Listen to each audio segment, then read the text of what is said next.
چې ما کومه نرخنامه ورکول شوې په میاشت رمضان کې تاسو کړې ده هماغه نرخنامه چې ده تقریبا په 1440 روپیو نه که پیپ ده او که هغه د 10 روپیو فرق ولري دوی به 2000 بیې کوي او بوشکې چې دي د لومړنیو توکو په لوړو بیو لا پلورلو څخه د مخنیوي په موخه د نرخونو کنټرول او احتکار څخه د مخنیوي کمسیون د میدان وردګ ولایت په مرکز میدان ښار کې ټول هغه دوکانونه وتړل چې په لوړه بیه توکي پلورل نرخنامه ورسره موجوده اما دغه خلاف کوي نو موږ په همدغه اساس باندې راوتلي یو چې اوس دغه نرخنامه او د احتکار حتی بعض خلک موږ ته وایي چې وړي موږ نه خرڅو یا وړه نه خرڅو دا شی نه خرڅو دا موږ بندو بالکل نو دا خو احتکار شو نو د دې مخنیوي لپاره د ریاست الوزرا چې کوم هغه عالی مقام څخه د 1519 غني حکم په اساس کوم فرمان موږ ته راغلی هغه د تطبیق په موخه باندې موږ په بازار ته راغلي او دا به ان شاء الله تطبیقو کوم خلک چې خلاف ورزي کوي هغه به موږ مراله کوو ان شاء الله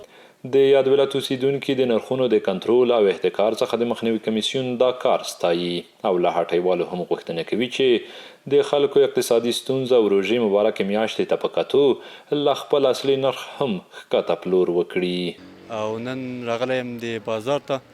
همدغه خوراکي توکو په لپاره چې د کور دپاره یې واخلو نو قیمتونه جګ سوي دي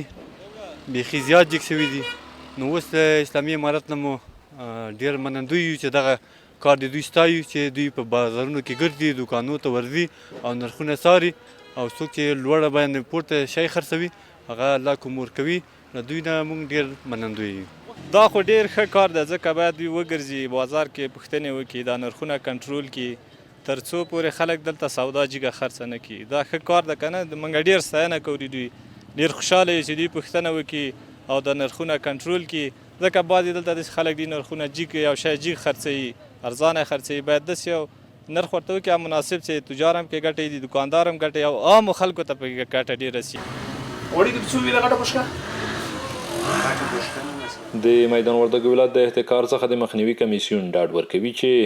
د ولایت په ټولو ولسوالیو کې وخت پر وخت لا بازارونو د ټاکلې نرخنامې د ښه تطبیق په موخه لیدنه کوي